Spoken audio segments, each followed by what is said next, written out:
What I did here was take that cutout with the beveled edge leaning in the correct direction, and I covered it with plaster cloth.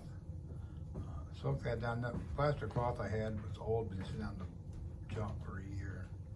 It didn't perform very well, so I just made that a base and then put some regular plaster on top of that.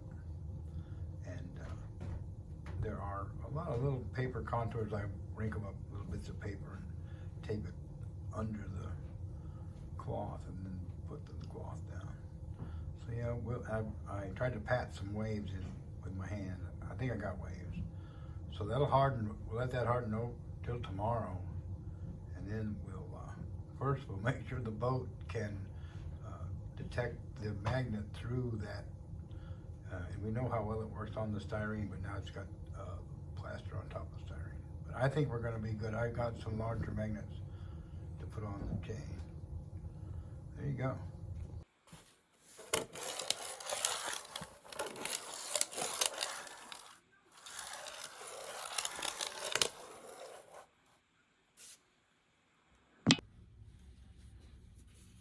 We're going to try some of this stuff. It says right there, first instruction, do not shake.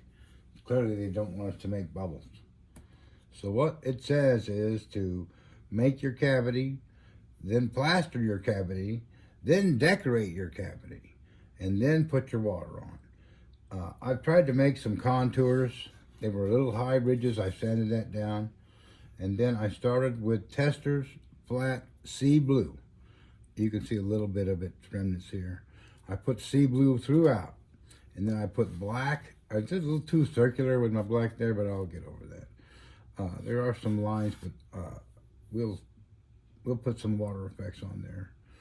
This is I've got a chance of 5 of these 1 foot squares, so this is the first one, and we're going to see what it says. It says also to cure at 70 degrees.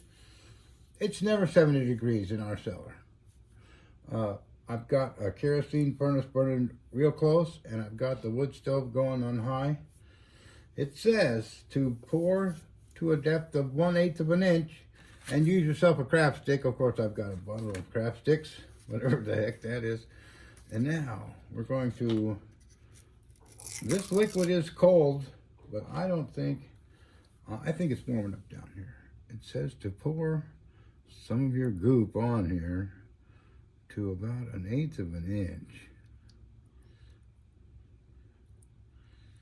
That's pretty close.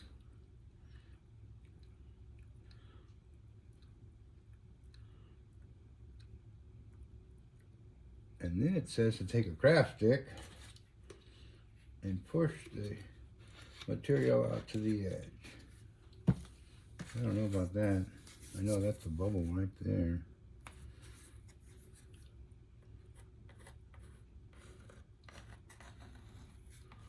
And so we're taking our craft stick and we're trying to draw it all the way up to the edge. It doesn't matter if we go past the edge of my bank here, because that's all going to be shoreline.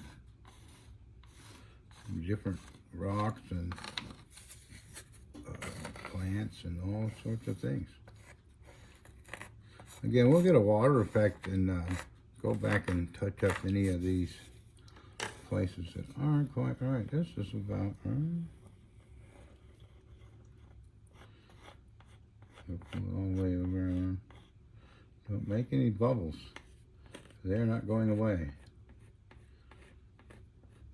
That you saw that when I cut that beveled edge on the pond. I think this is going to make water. You can see my green better now. You can see the green and the different blues.